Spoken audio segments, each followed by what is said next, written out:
Okay, I'd like to call the meeting to order at 4:38. Apologies for the late start, but unfortunately, through some miscommunication, our office here was given to Nassau Forward. So whether we're getting another office or not, we don't know, but we got a couple of months to figure that out since next month we have the PCAC meeting. Alrighty, so first order of business is just because we haven't had a quorum for the last few meetings, is we want to approve the agendas and meeting minutes for January 9th, November 7th, October 10th, July 11th, May 2nd, and April 11th of 2024, which ironically enough is the last meeting we had a quorum. So if I have a motion to approve. Okay, second. All in favor? Aye. Okay, so everything up there is approved. I'd like to introduce our new member, Britt Bird. This is the first time I'm meeting Britt. And Britt, you want to tell us a little bit about yourself? Sure. Hi, everyone. My name is Britt Bird. I am appointed by Brooklyn Borough President Antonio Reynoso as the Kings County representative. A bit about myself. I'm an urban planner. I'm a senior planner for Brooklyn Borough President Antonio Reynoso, where I advise on land use and transportation issues. I'm a AICP member, American Institute of Certified Planners. I am a subway rider every day. I pass through Atlantic Terminal as part of my daily commute, though, mostly using the subway, but I do use the Long Island Railroad, and I'm excited to advocate for riders on the Atlantic branch in particular, including integrating and making more accessible fares along the Atlantic branch and advocating for riders at Atlantic Terminal, Nostrand, and East New York. Thanks. Well, I greatly appreciate that. And just so you know that I've been on this council since 2001, and we've only maybe 3 or 4 years out of that whole time had a Brooklyn representative. So we welcome you aboard. It's great to have a Brooklyn rep. Now we could just get some of the Nassau and Suffolk County execs going and Queens. Alrighty, so let's just go right down to the board chairs report. 2024 proved to be a good year for the Long Island Railroad with the best on-time performance of their non-COVID history at 95.65%. The goal of 94% was exceeded for each month of the year. There was also a 15.7% increase in ridership in 2023, with congestion pricing now over 2023, With congestion pricing now in effect, it is expected that this trend will continue into 2025 with more people taking the train instead of driving into the congestion zone. The results of the latest rider satisfaction survey have been released, and while there is definitely room for improvement, the results are trending upward with a 6-point increase in overall customer satisfaction to 76% in the fall 2024 survey. That's 6% is versus the spring of 2024. The MTA, Long Island Railroad, has changed their strategy towards getting permanent vendors for Grand Central Madison. They are no longer accepting bids for a master leasee and will start entertaining individual proposals for retail space. There are 32 units in the station that are available for lease. Earlier this week, the MTA unveiled its latest accessibility improvement, Convo Access, which will provide deaf, hard of hearing commuters with American Sign Language interpreters on a 24/7 basis via a QR code at every subway and Long Island Railroad station. I followed up on our request to have a ticket vending machine installed on the Long Island Railroad's Western Concourse at Penn Station. New ticket machines are on order, and once delivered, our request will be taken under advisement. So they didn't guarantee us a ticket machine there, but they said they will give it some serious consideration. At this point, they don't want to move an old one into that location. And then also there is a concern at the MTA about reports that the new federal administration will direct New York State to shut down the congestion pricing program, which to date has been performing up to expectations. The MTA will undoubtedly fight any such directive in a court of law as a critical piece of the MTA's capital plan. The fear is that Washington will withhold federal transportation funding should it be issued, not be carried out. Talks regarding this issue are ongoing between the governor and the president. There was supposed to be a meeting between the governor and the president today, but that was postponed due to some other legal issues. And that's it for my chair's report. Does anyone have any questions? Any of the board members? Okay. I just wanted to add that yesterday we also got news that the governor announced a study for at Ronkonkoma for MacArthur Airport to make some improvements there, to make some investments there, so that perhaps after they scrap the master, or after they scrapped the project, or went back to the drawing board on the project at Ronkonkoma and the terminal, well, the big design project that they were going to do with the convention center, et cetera, that they are looking sort of at a revamp that would help to allow for the airport terminal to be moved to the north side for better access to the train station. Obviously, no done deal, but still something that is of interest as the study goes forward. Okay, yeah, the reason that I didn't mention that is, again, that is something that is probably years away from happening. It's no small feat to relocate or to build a new terminal, and all the infrastructure that would go with it. And then my biggest concern is when they do that, how is that going to affect the parking situation at Ronkonkoma? Because basically the area they want to develop is the south parking lot. And that is basically 98 to 99% full every day. And it is a huge parking lot. So it'll be interesting to see how everything plays out. There was one other thing that could be happening in the future is the MTA did receive some grant money to investigate the possibility of eliminating two grade crossings just west of Ronkonkoma Station. I believe that's Ocean Avenue and Pond Road. But again, with the new administration and all that's going on, those are federal funds. And, we thank Senator Gillibrand and I think Congressman Gabarino were the main people in that regard. But it remains to be seen whether that money will actually be released and the project move forward. All right, but that's basically it. Again, any questions from anybody? Adam, you have a question? Someone? Yes, two things. First, I understand we just approved the minutes for 2024 because of the quorum issues. I also noticed that the minutes for 2022 and 2023 were finally posted to the LIRRCC website recently. I understand why the 2024 minutes link doesn't work because they were just approved a few minutes ago. I don't know if it was accidental, but the 2022 and 2023 minutes, which were recently added, are not, the links are not set to be accessible to the public the way that the ones from 2021 and back are. I don't know if that was inadvertent, so I figured I would mention / ask about that. No, we greatly appreciate that. I know I was totally unaware of that. And I just want to know what you mean by not accessible, Adam, if you could just tell us. When I clicked, it asked me like for a password, like you have to be in LIRR internal or something. And again, that makes, I know, I assume you set the 2024, that one's that way deliberately because they weren't approved till a few minutes ago. But I suspect the 2022 and 23 may have been set that way by accident. Yeah, well, for sure. Well, thank you. Tomorrow.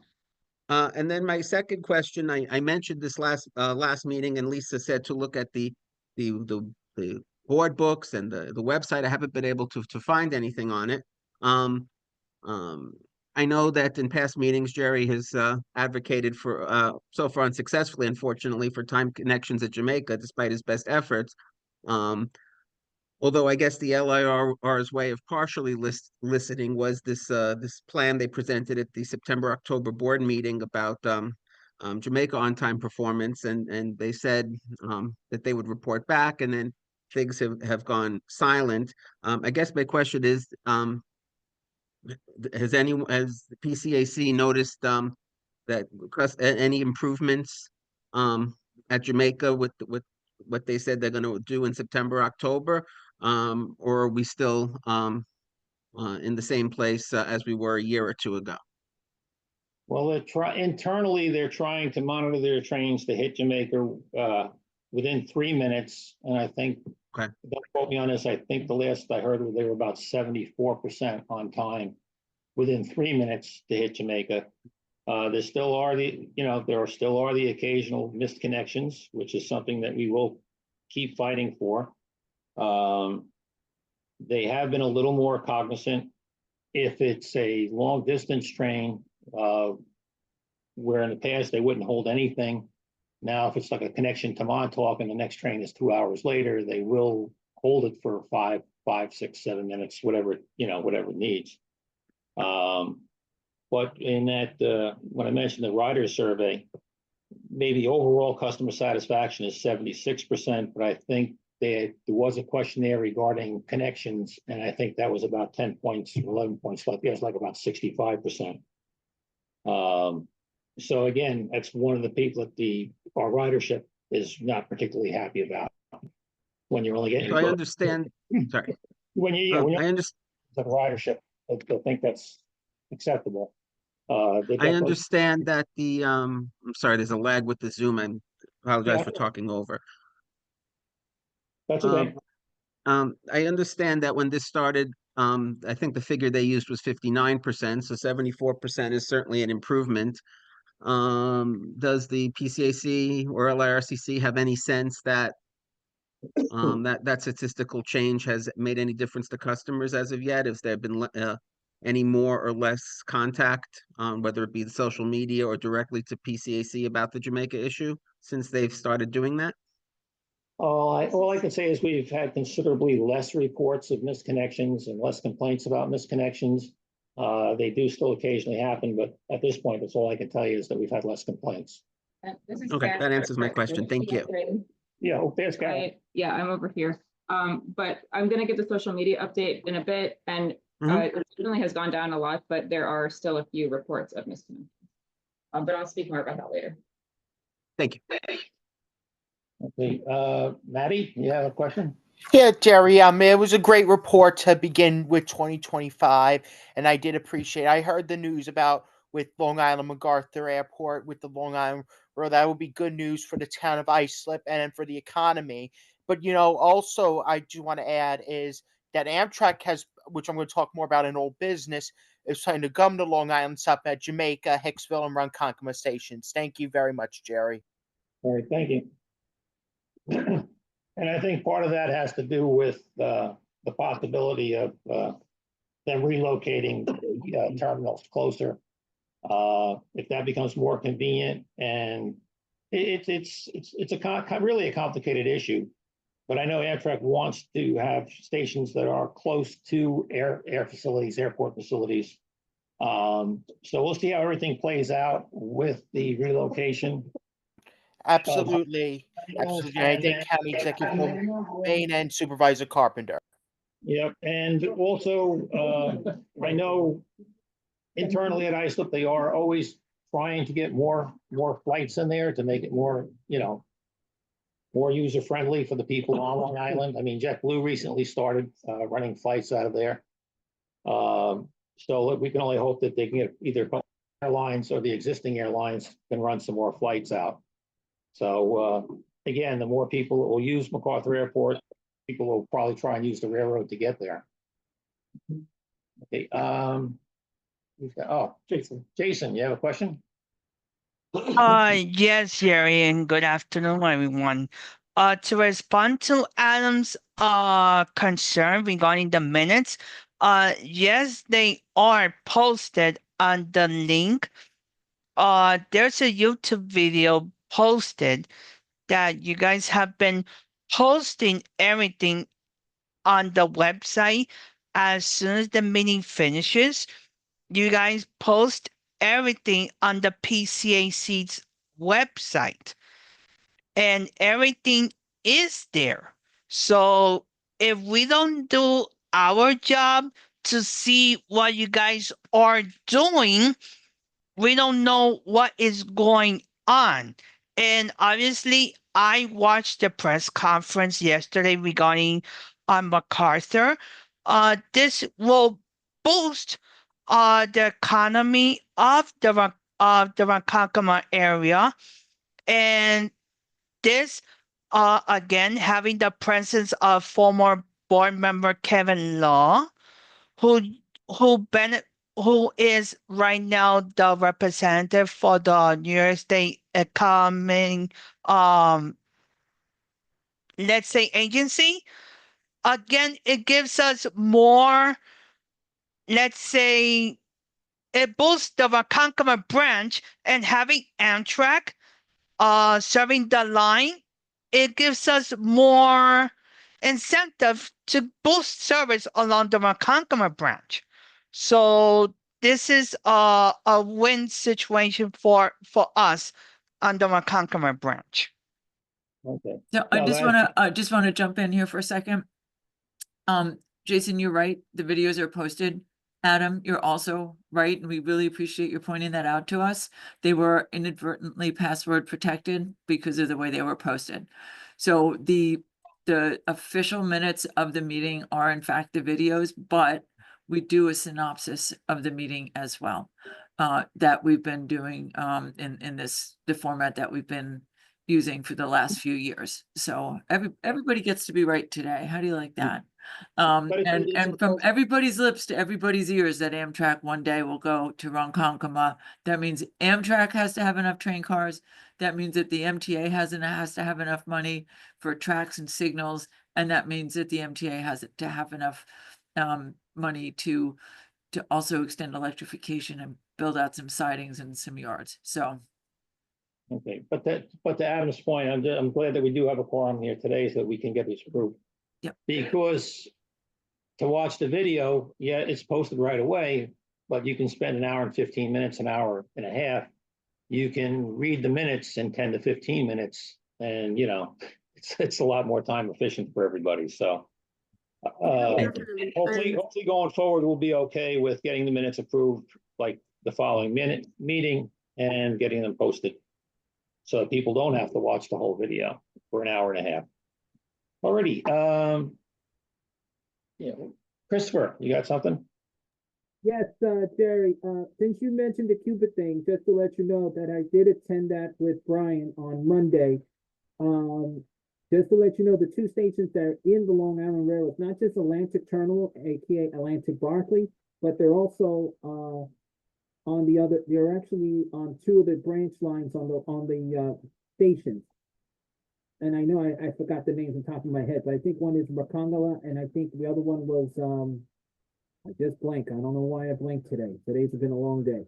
But the bottom line is they are being tested for now, and right now what we're seeing is it is being worked on, because I have you don't need to go get the app, you just need to scan it on your phone, and it's been tested at stations right now. Yeah, actually there's more Long Island Railroad than Metro North. Metro North has 2 stations. But the bottom line is they are being tested, and they do want to remind everyone, as Q has mentioned at the press conference, if you have a question about it or a comment about the app, please put it into the customer feedback or put it into the accessibility at mthq.org, and then they will respond back as soon as they can by the 5 business days. Alrighty, thanks, Chris. No problem. Alrighty, so I think that I don't see any other hands raised, so that concludes that portion of it. Is Anna available? I think I see Anna. Hi, everybody. Good afternoon. How you doing, Anna?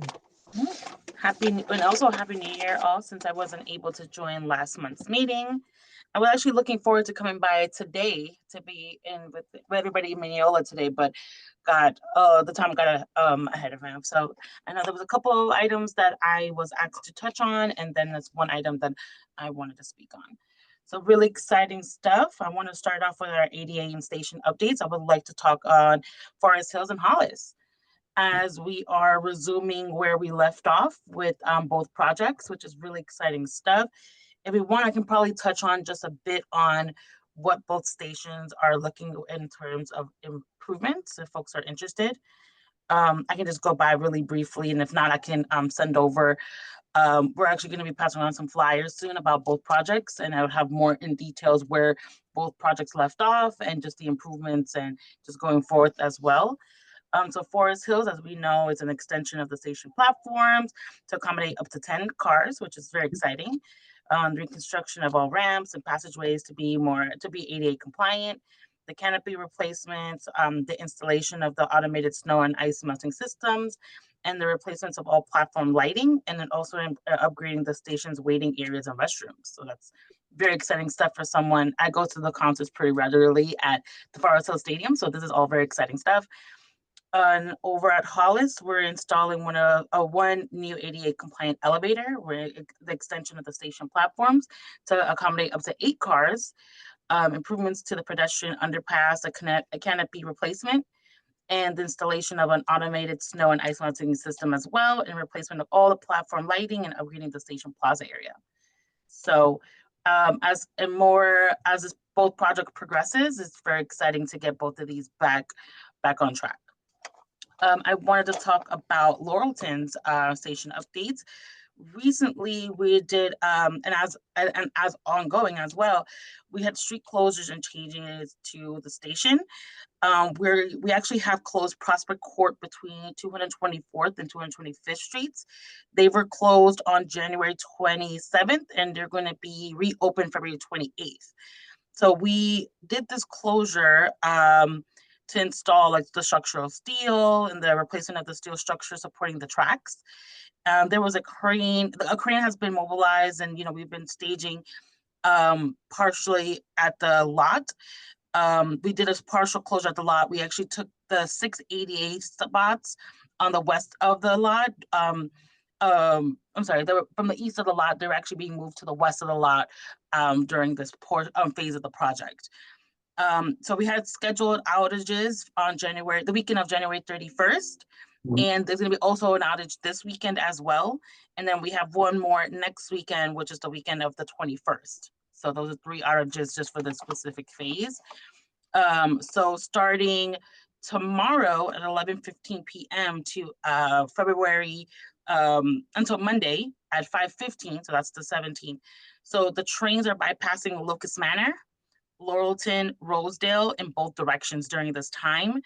And there is going to be busing, an hourly busing, and I would suggest looking at our app and also our online website just for the schedule as well. The last train to stop this Friday will be 10:13 p.m. from Far Rockaway, and at 10:28 p.m. from Grand Central. So just wanted to flag those 2 things. And then service will resume at 5 a.m. from Far Rockaway and 5:34 a.m. from Penn Station. So just wanted fun ongoing in this current phase in Laurelton. And then we have a lot going on in Babylon as the project is progressing on time. There's 2 things that I just wanted to just flag. So last weekend, there was supposed to be overnight work, and actually it's going to move over to this weekend. So there's going to be a little bit of overnight, no service impacts, but from 11, there's going to be overnight work from 11 p.m. tomorrow night to 1:30 a.m. Monday, February 17th. So just wanted to flag those 2 things. But that project is on time as of right now. We do have a full road closure next weekend out of North Carl Avenue, just for the platform reconstruction. And that's from 9 a.m. From the 21st, which is Friday night, until Sunday morning, 10 p.m. Sorry, Sunday. Wow, that's not morning. That's night time. Sunday evening at 2 p.m. That's the 23rd. So just wanted to flag those 2 things. I was asked to talk on the M9 procurement as of right now. As of right now, we are still have ongoing discussions, with negotiations and everything. As soon as we have more of an update, we will definitely announce that at a future committee meeting. So I definitely will try to flag that. If we do meet ahead of that committee meeting, I'll try to give you guys a heads up. If not, I'll let you know in the upcoming which committee meeting we'll be able to give a full update on the M9 procurement. So I have that. And then I have just a couple of service schedule planning work that's happening soon. on the 19th of February to the 21st, so 2 days, so Wednesday and Thursday between 9:30 a.m. and 3:15 p.m. both days. Westbound trains will skip the Elmont UBS Arena Station, Queens Village, and Hollis, and this is due to Sperry rail testing, which is really, really important, just to know the health of our rails. We're going to be, the MTA buses will be cross-honoring the LIRRCC tickets. So if anyone coming from Hollis should use the Belrose station, that's recommended. Elmont, anyone taking the train from Elmont UBS Arena is recommended to taking the Q36 or the Q2 or the Q111 to transfer at the 165th terminal, and then taking the Q6 to Jamaica Station. And anyone traveling from Queens Village should take the Q2, the Q3, and the Q11 to either the Q2 and the Q3 to the 165th terminal, and anyone taking the Q11 should take it directly to Parsons Boulevard and then get on the Q6. And so this is, like I said, it's on the 19th and the 20th on both days from 9:30 a.m. to 3:15 p.m. Very exciting stuff over on Riverhead. As you recall, last spring we did some full rehabs at several grade crossings in Riverhead. We were able to do East Main Street, Sweezy, Marcy, Osborne, and Griffin Avenues. And, these upgrades are part of our, ongoing efforts to improve the safety and infrastructure throughout our systems in Riverhead. So we are going to be starting on prepping 3 crossings, which is East Avenue, Roanoke, and Maple Avenue. There's gonna be full road closures of both, East Avenue. We're doing it. We actually was doing it today, and I believe in the next hour or so that road's gonna be fully open. There was no access between Northville Turnpike and 3rd Street from East Avenue. And then next week, on the 22nd to the 23rd, we're doing a closure from like 8 p.m. to 8 a.m. On Roanoke Avenue, there's going to be no access to Railroad Avenue, 3rd Street, and Northville Turnpike from Roanoke. And over at Maple on the 20th, we're going to be doing a full road closure, but we're still pending more details on that one. So very, very exciting stuff in terms of crossings. And then my final item, I would love to talk about the new announcement, the new pilot program aimed at enhancing accessibility for deaf and hard of hearing riders by providing instant and on-demand American Sign Language interpretation through the mobile app called Combo Access. I'm sure you probably saw the press release that was released earlier this week. And really exciting for this pilot program because it allows users to scan a QR code at select locations to connect with a live interpreter to communicate directly with our employees regarding service updates, payments, and general assistance.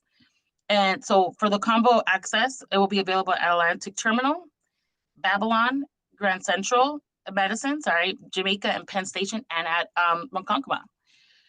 We're excited because this pilot, it's currently free to use, and it aims to improve communications and the overall experience for our deaf and hard of hearing riders. So the program is going to be accessible. It's running through until November of this year. And we're encouraging people to share feedback through the customer feedback form or emailing us at accessibility@mtahq.org. And we're hoping that the initiative follows a successful trial at these locations, using that reporting back to, just understanding, where we definitely need more accessibility help and other stations. So that is all on my end. If there's any questions, I know that was a lot to take in, but I'm open to any questions, and we'll go from there. Okay, I've got one question I've been asked by some people out of Babylon. What is the tentative completion date for that project? I know they're completely on the station, so I know it's going to take some time. So the first half, so what we're doing is that because of the summer rush, for vacations and summer, the first half, it should be completed around, I believe, I can get you the exact dates if you want, Jerry. I believe over in May, and we're going to take a pause until I believe September. And then it's another almost very similar work because then we're going to be going to the other end of the station and doing pretty much the most exact same schedule. So we're looking at, I believe, and don't Don't hold me to it. I'll definitely get that information to you to make sure that everyone on this Okay. call is aware of the exact dates. I just don't have them in front of me right now. I believe we're looking at the end of mid 2026, I believe. So maybe like third quarter, I believe, yeah, Okay. of 2026. But I will give you the exact dates as soon as I can. Okay, greatly appreciated. Do any of the board, council members have any questions? Alrighty, Chris, I think you were the first one with your hand up. Anna, good to see you in virtual world. Hey, Chris. Hey, Anna, there's some concerns when you mentioned shuttle buses, and just to let you know before you answer the other one, Queens Village, you also have the Q43 bus that goes right to your office. So let's also add that in, please, because it does. When the Long Island Railroad was out, I did use the Q43 bus into Jamaica, and it's actually stopped right in front of your office, right downstairs, and goes Yeah. right to.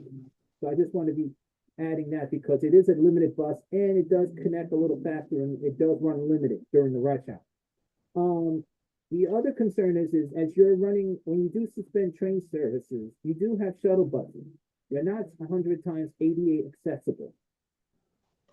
And I want to be very clear on the record, so it's shared on here on the record, that we do need to continue doing that because there are times not everyone calls Long Island Cares, which we've been trying. I know everyone's been putting those posters up, thank God, or digital, but not everyone pays attention. So we do need to make sure some of those vehicles are fully ADA accessible because there are times you guys use cheese buses, and I'm sorry if I'm using the old-fashioned word, cheese bus. It does taste good for cheese, but it doesn't taste good when a person needs to get on the bus. And just to let you know, Jason put the list up on the chat so everyone can look at. Thank you, Jason. Regarding the pilot thing. I'm sorry if I'm blanking, but the concern is also when we do work on an station, I know you mentioned the Babylon station also. I know they're supposed to finish by May. I know there's a break during the summer and they redo it again for the same way they're doing it now. So I think there should be ending by May of 2026 if the weather doesn't interrupt. But at the same time, also, when you guys are doing the switchover construction, can you just remind them to please make sure to put accessible reroute signs up again? Mhm. And not small ones, big ones, because the Babylon community, who actually sometimes comes all the way out, they love the signs you see now, but they just said, so please remind, they think Annabelle is still here. And I said, no, Annabelle is not with us. It's Anna Garcia. And they all said, oh, so I'm just letting you know, they might confuse you a little bit. Thanks, Chris.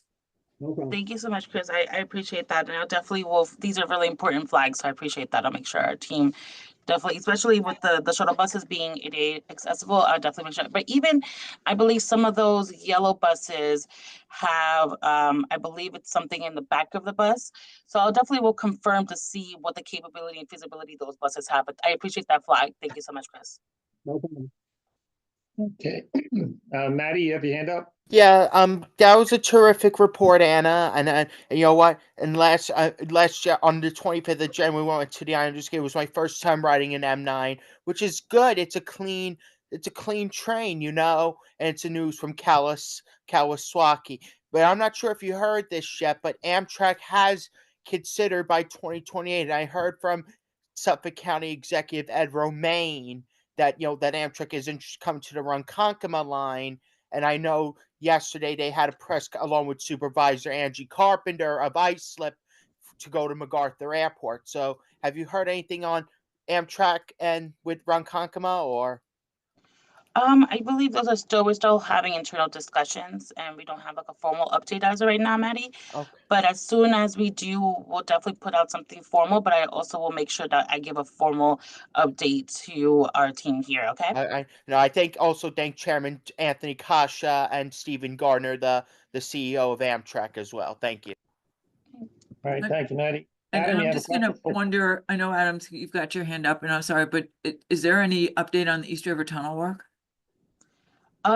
From our last announcement, as of right now, no, there is not an update as of right now, Lisa. But I'll definitely can see if there's anything that we're planning to release anytime soon, or I'll definitely make sure that I get that to you as soon as possible. Adam, Okay, did I yeah. steal your question? No, but I wanted to follow up with that because I know there were some schedule changes, reductions back in November. Because of that, has any work been done? Well, I know you said there's no updates. I just don't know, maybe that you've spoken more recently than me. Has anything been started? Any work been started since the schedule change in November that was done for that? I don't want to give you any wrong information, Adam, but I could definitely look into see what the exact scope has been done, if there has been since the schedule changed back in November. But I could Mhm. definitely try to see if there has, if anything that has been done, I'll definitely make sure that I get that over to you. Okay, Adam? And do you have any one other quick question and then one slightly longer question? Do you have any information about the March timetable change that they posted scheduled this week? Still being worked on internally, Adam, as of right now. We don't have anything set in Because stone. they did release all the schedules yesterday. Yeah, no, not that I know. Okay. Um, but my main question is, in November, you said you were going to follow up with some folks to see if they're working on answers. My concerns about my branch being forgotten about and having no communication, and things have gotten a lot. I didn't hear back from you in November, and plus things have gotten a lot worse in the last 3 months. Um, so my two questions are: one, did you find out or have you heard anything since November? And two, I did get one email about a month after that November meeting from the customer engagement. I don't know if that was meant as your reply or that was a response to my separate inquiries to PCAC and other places. Thank you. Yeah, Adam, I know that you've been in communication with the customer service team. So I can mention to I've them that you're tried to be, still. but it's been totally unsuccessful being able to contact them. Okay. I know that there's a couple of folks that you have been in communication with, and I can just make sure with them that, you're still waiting on a couple of follow-ups, and I'll definitely flag that for them, okay? There's one I do want to state here, if that's okay. Yeah, absolutely. So on December 27th, um, yeah, so I still I don't know, was the December 4th email from customer service, was that meant to be the response that you said to me on November 7th, or was that something separate? I'm not too sure. I'm gonna be honest, Okay. Adam, I'm not too sure what the correspondence you've had with the customer service team Hmm. back in December, but I can definitely have a conversation with them about it. Um, so my December 27th email um was asking if they provide any ADA accommodations regarding customer service. Because I first approached this committee about a year ago, and everybody here knows I've been speaking about it since even before you joined us, about the inability to communicate, the issues and the issues I've had with the feedback form, including the words I would use are much more severe, but I'll just say mistreatment, because this is a public meeting. Um, and certainly the manager that contacted me in December certainly escalated this to a whole different level in terms of his conduct toward me. Um, but anyway, my thing, and anyway, after months and months of no communication with social media or anything else, he said, basically, he said that I have to use the online feedback form. And their inquiry was was about what to do because of the issues with the online feedback form, such as not getting answers and such as getting mistreated. I even consider harassment and abuse words that are too mild to describe what's going on there. Um, and they say they're going to reply in a week, and he replied 3 weeks later, and I said, is there any recourse? That I was told, and then he just says, I'm not going to go through and answer the list of questions. So anyway, it's just become a really bad situation with that feedback form site, which is why I originally stopped using it several months ago and approached PCAC. And basically the result of all the months of back and forth, and the PCAC spent a lot of time and followed up several times a week, and finally after several months their answer was basically to use that form, which obviously is not working. Now, and I'll try and wrap up. I know Anna was not at the January meeting, and I talked about some of my issues with processing disorder. And maybe there's something about my tone or how I speak or how I ask questions. And so I decided to try and make an inquiry um, as to if there's any ADA accommodation for this customer service issue. I was basically yes, no question. I emailed on December 27th. I got an auto reply of 3 business days. I waited many more than that, got no response. I went to accessibility at mthq.org on January 6th. It said 5 business days. Now we're up to about 25 business days. Again, no response. And I went directly through the feedback form on January 10th to make sure, as opposed to accessibility, the email, because in case it gets lost, there's no case number. And somebody went in on January 14th at 4 p.m. and automatically closed it. I was just looking for a yes, no answer if there's any way to receive assistance, and there's been this continuous refusal to provide that. I also emailed the same question to PCAC on January 27th, and they did not reply to me either, even to indicate if they were going to try and find out. Thank you. Okay. So I definitely did see that there is definitely one specific question, specific question that you're looking to get answered, and that's in regards to accessibility help with the online feedback form. I am not too sure about that myself, so I definitely would have to reach out to the customer engagement folks as well to just see if that's something that the app has any feasibility. And I definitely I will wanted share to be that back clear with the that folks. I wasn't looking for technical help. I was looking to have a live conversation with someone, because the written back and forth is not working. I've tried 511, but apparently they've been instructed to hang up on me. And after the second time they hung up on me and I submitted through the feedback form, I got a very nasty letter back um, about how I complained about two workers. Um, when all I did was ask for the status, and they just hung up on me after putting me on constant holds for 20 minutes, and you can hear them whispering in the background and making fun of me and speaking to the supervisors and everything else, which of course they'll deny. We can't substantiate that, I know. Okay, so thanks, Adam, for sharing that background with me. I'll definitely follow up with the customer engagement team, okay, on your behalf, okay?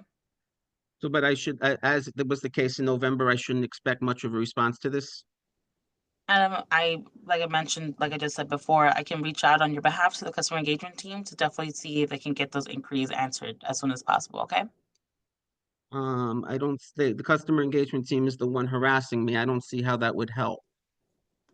Okay, I will have further conversations with folks on my end to see how we can. Specifically the manager that contacted me in December. And who was that? I don't know if I'm allowed to say his name in this public Okay, meeting. that's fine. If you feel more comfortable just sharing it with the folks separately, and then they can send it over to me, then we could do that, okay? All right. Thank you, Adam. All righty, Jason, you have a question? Yes. Yes. Good afternoon, Anna. Hey, Jason. How you doing? Good, how you doing? I'm fine. Yourself? Um, After the, let's say, the huge, let's say, in contrast, the experience that Adam has with the Long Island Railroad, my experience has been, let's say, pleasant, for the least. But I have one question for you, Anna. I Okay. was recently in Jamaica, and I saw these coach buses that have been recently used between Jamaica and Valley Stream. Are these buses 100% accessible? So I believe you're touching on what Chris mentioned briefly. So I don't understand. I don't know on the top of my head the exact scope of the accessibility for each bus. And I could definitely make sure that if there are buses that are not accessible you know, it's possible that, because the thing is that the from Jamaica to Valley Stream, it's an hourly bus. So I will figure out if there is a specific schedule, like if one bus isn't, the other one is, or something like that. I'm not too sure what I know that the contract to fulfill these buses for the busing program is, but I definitely will flag. I'm glad both of you flag this issue, as we do pretty much a lot of busing, especially in the next coming months with all the scheduled work that we have. So I definitely will flag that to figure out if if they're all accessible, or if it's just a majority of them. Because the one that I saw, Anna, was from the New York Waterway. And gladly that I'm there, let's say, on disguise, and gladly that I could be anywhere at any given time, because I'm those people, Anna, that you never know where I could be. And that's why you have people like me that could be anywhere throughout the region at any given time. And one thing that I want to raise your attention, Anna, is the elevators at Jamaica. As anybody knows, the elevators at Jamaica is not MTA's property. It's property of the Port Authorities, because anybody should know that at the side of the elevators, there's a small blue plaque that has the letter P on it, as a Peter. Jason, are you That gonna give means us the Jason, the no, way to that's a report question. the outages? Is that what you're about to do? Because no, I think we need to Lisa, move it. it's because there has been outages there all the time, and we should know that the Port Authority doesn't maintain their elevators. And even though that, Lisa, we know that the Port Authority doesn't maintain them, and passengers could say, oh, the MTA owns the elevators, but we should indicate for the record the MTA doesn't own them. It's the Port Authority. Right. It And would be, also, it would be and very also, helpful if maybe if the MTA put up a big sign at the elevators that said, if these elevators are out of service, contact the Port Authority at this phone number. yes, that will be a good suggestion, Anna. And also, I've been seeing a huge homeless presence too, not at the LIRRCC side, at the Port Authority side, but I want to give a shout out to MTA police that have been very helpful, providing safety to every single passenger, even yours truly, every time that they are in Jamaica. And last but not least, I want to thank you, Hector Garcia, President Free, for being there for us every time that we use the railroad. So Thank- I will end saying I want to continue to working with the railroad going forward this year in 2025. Thank All you, right, Jason. thank Just you. really quickly, I wanted to ask you about, just going back, did you see people, and Chris, I can reach out to you separately about the busing. Did you see anyone get turned away because of accessibility issues, like they weren't able to accommodate folks? Not at this time. Not this time, Anna. And if I see any issues, I could let you know, but not at this time, because Logan Railroad Cares has been, very helpful, but also we need additional outreach. And it could be very helpful if the railroad could lead the way, at least in the commuter rails, to at least have audio announcements if the station is accessible. Just like New York City Transit has, if the Long Island Railroad could lead the way to have at least audio announcements indicate if the station is accessible or not. Understand. Okay, that's a great suggestion. Thanks, Jason. And You're Chris, I can welcome, reach out to Anna.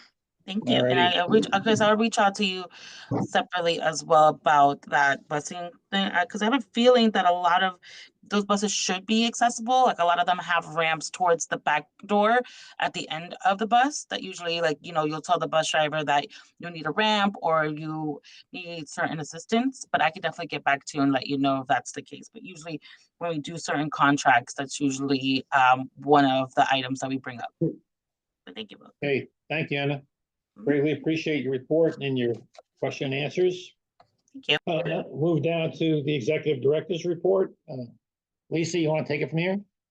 I would love to, but I'm gonna thank my wonderful, amazing staff and team for being my eyes, ears, fingers, and toes in my absence in the last little bit, and ask Brian to step in and do this. Sure. I'll keep it fairly brief, but we've had a really busy start to the year and especially a busy start to February. We've been particularly engaged in the state budget process this year with two main objectives.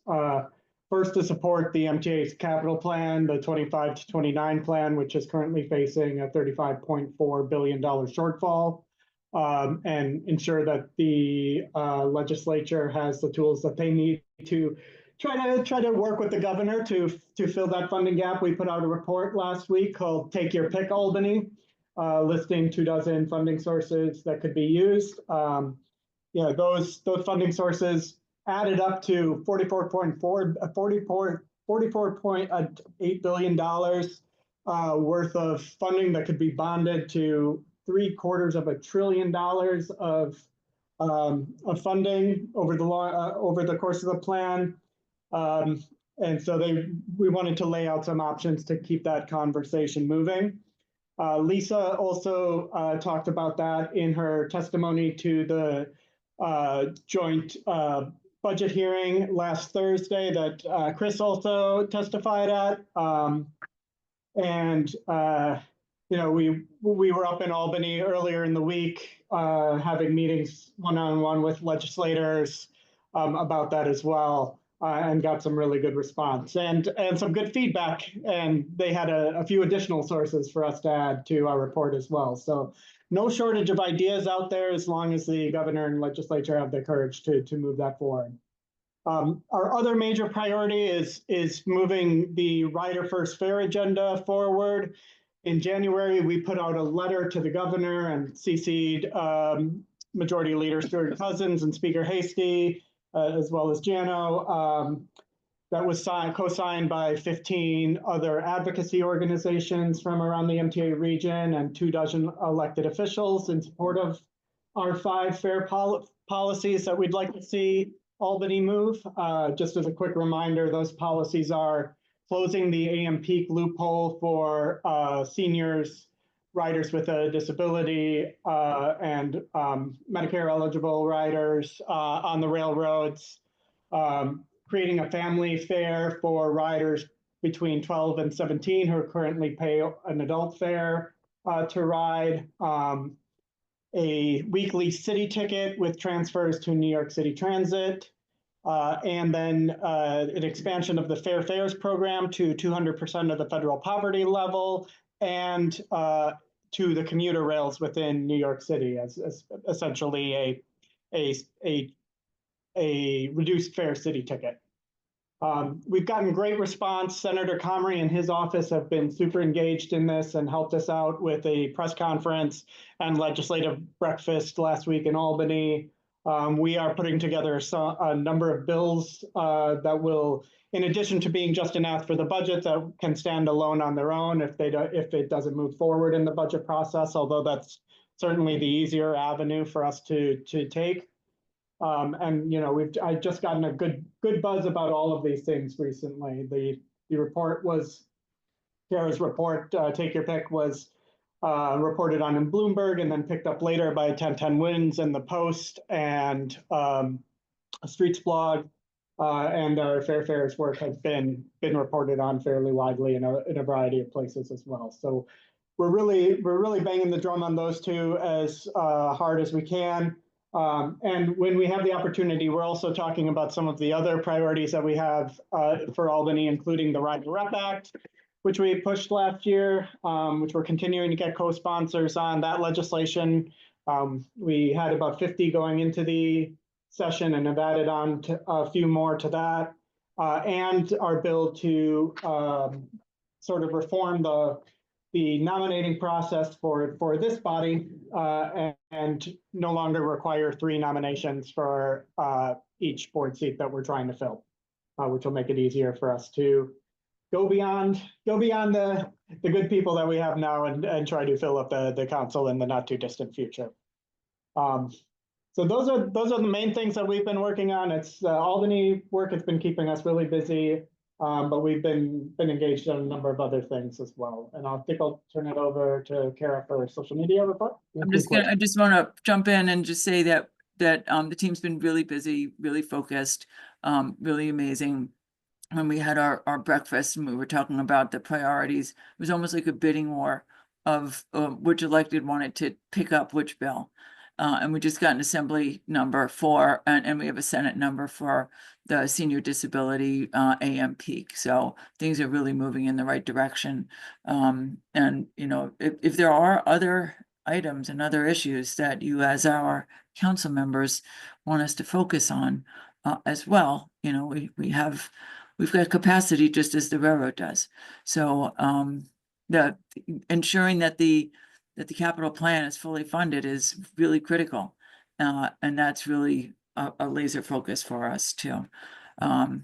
So, you know, please, you know, talk to us too. Can we get a copy of that plan that you sent out? Yeah, absolutely. It's on our website. So. Can you email it? Yeah. Oh, yeah, we can email it. Larry an email. Sounds good. Kara? All right, Kara, you're on. Yes, okay, just a short social media and communications update based on things that we're seeing online.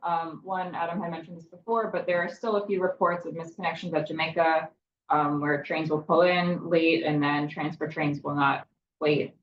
We know this is an issue and we'll continue to advocate about that. Next, we've seen some ongoing complaints about the aging M3 fleet. And I had mentioned that from Long Island Railroad about the procurement for the M9s, which will allow the M3s to finally go out of service. But there are still some complaints about lighting issues and other unpleasantries of the old fleet. Next, in early February, there were some service issues on the Far Rockaway branch due to a car that got struck by a train on the tracks. But when posting about the service alternatives to the Long Island Railroad, it appeared that the Long Island Railroad representatives were not fully aware of the A train shutdown in the Rockaways, which caused some confusion about service diversions. But ultimately, it was resolved in a couple of hours. And then lastly, there were also some ongoing issues, and typically have been the last few months, around cross-honoring Long Island Railroad fares on the subways, where sometimes the subway booth agents are unaware of the cross-honoring policies. And so the railroad has responded that they will do better about sharing information between the two when those issues arise. All righty. Okay, Maddie, I think you had your hand up first. Yeah, that was a great report for Lisa, Brian, and Kara. I did agree, and you did a good job testifying. Let's hope all those bills that you mentioned get bipartisan support. As you know, the PCAC is nonpartisan, and and hopefully get things. You know what? I was looking at one of your proposals is because we pay a 3/8 sales tax to the MTA, which was enacted in 2005 when George Pataki was the governor, Andrew Sinamon Aerosoft was the commissioner of taxation and finance, Peter Karkow, MTA chairman, and Katie Lapp is the executive director. That's good that we have. So let's just hope. And if I was an assemblyman or a senator, I would definitely sponsor your piece of bill. So let's hope they get through the finish line and hopefully it has bipartisan support. So thank you. I'll say my rest for old business. All right, thank you, Bucky. Chris, you're up next. Yes, I just want to be clear, Jerry, so in case you got shocked, yes, I was up there from Wednesday to Thursday. I was in panel E when I spoke, and the college students had to leave, and there was supposed to be another person. That person didn't show, so I was by myself but I actually got, it's, you know, I really enjoyed, not just enjoyed, but stimulating to let them know what I was saying. And they all thought I was going to say, oh, we need to put it on the screen. I never told them to put it on the screen because they need to see what we've been accomplishing for 6 years for accessibility, not just the subways, but the railroad as well. When it was funny because it's one of your assemblywomen's District 2, which I actually have her card here in my hand, never knew that there's a chief accessibility, or never knew there was an assistant button for accessibility customers. She was like, wow. And it's funny, I got an email from her the other day saying, you're right, there are there. It's just that we need to pay close attention or work with Long Island Railroad community, not just the Long Island Railroad Community Council or the PCAC, but the government relations as well. So it looks like it looks like they all woke up from their long yearly sleep, whatever you want to call it. But Carl, regarding the Rockaway issue, also, it was like there was an issue going up because lucky you had staff around, had to tell people take the Rock Park shuttle and take it to where to get the Q35 bus. So there were still the issue, and the way the app and everything else is, it's like it's an issue that people gotta really look at it or listen, because there are times you have a lot of 90% of people listening to their music like boom, boom, boom, boom, like hitting in their heads in the music, but not paying a close attention on that. And it was really ridiculous. And some people don't even realize that the Long Island Railroad is $2.75 when you start from Far Rockaway. That's all I have to add. But it was a great time for me up in Albany to meet with every single, not everyone, but half a senators, half assembly people. Thank you guys. And thank you, Lisa, also. I made sure that literature you gave me did pass to all of them. So if you get a lot of phone calls, guilty is charged. Sorry, Jack and Cara. I know you get more people coming. And sorry, Jessica, if you got a lot of calls. Guilty is charged. All right, thank you, Chris. Alrighty, any other questions before we move down to old business? We good over here? Okay. Going down to old business, does anybody have any old business? Bucky, you said you. But before we get to Maddie, I just want to address something that Stu has raised under old business, and Stu, you'd raised it. Also, you'd sent an email about it, about the tilting trains. After a meeting that we had not too long ago, I had run into Rob Free shortly after we got the information that you shared. And I asked him specifically about the tilting trains and why none of those were being procured. And he said specifically that those are for higher speed trains, and that the priority is to invest in the tracks, in the infrastructure, in the sidings and the signals, and in the standardized kind of rolling stock that can be used across the system, rather than in a specialized rolling stock that would be potentially one day maybe used on one line. Those are not his words, but that's kind of the gist of what he said, but that because the track geometry is not such that tilting train cars would be appropriate to be in use on the Montauk line without a substantial amount of investment. And even then, they'd have to double track it first and redo a whole lot of other investments. So I did want you to know that I looked into that for you. Thank you, Lisa. Maddie, you got something? Thank you, Jerry. For old business, on Saturday, January 25th, because this was my first time riding an M9, we went to an Islanders game, me and my dad. We got back from Farmingdale Station late at night. There were two in the station waiting room. There were guys smoking a cigarette. I'm not sure if that was allowed. If I was alone, I would have called the police, just MTA police, just to check on them, make sure they were all right. But other than that, I'm a little concerned about that. So other with that, please have a great night, and I'll see you all very soon. Thank you very much. God bless. All right, thank you, Maddie. Just kind of sort of a follow-up to what you were talking about. As you know, we've had some extreme cold weather recently, and the railroad's policy is that there's an extreme cold weather, they leave the stations open 24/7. they can't monitor the stations 24/7. So occasionally we do get vandalism, occasionally we do get people smoking or doing other things in there that they shouldn't be doing. There's no perfect solution. It's just, that occasional thing is basically the lesser of two evils versus having our commuters or our ridership, standing out in the cold. I So- agree. All right, any other old business? Okay, we'll move down to new business. Anybody have any new business? Okay, there being none, motion to adjourn. Chris does his hand up. Oh, Chris, did you put your hand up? Yeah, I'm sorry, I was trying to press the button. Just so everyone know, because this is from Q, wants me to remind you, that it was emailed to PCAC. If you guys didn't get it, please let me know. There are a couple of public meetings coming up this Tuesday, the next week, and the following week also. They're just reminding everyone, if you're gonna be attending the one for Omni, it's this Tuesday, please make sure you register and get the Zoom ID number. There is a capital one to remind everyone for accessibility stations. And there's some other ones that may come up and new dates and new events coming up. Just to be aware, and please check on the link. PCAC staff, let me know if you didn't get it. If you didn't, let me know, and I'll resend it out again. Thank you. All right, thank you. And happy Valentine's Day. That's also my other new business. All right. Happy Valentine's love. Day. Riders Alrighty. Wall. Yes, and I'm gonna put my hearts up. All righty, so we have a motion to adjourn. Larry? Motion to adjourn. Second. All right, we got a second on that. All in favor? Aye. Motion carries. Meeting is adjourned. Thank you. Good night, everyone. Good night, everyone. Happy Valentine's Day. Feel the love.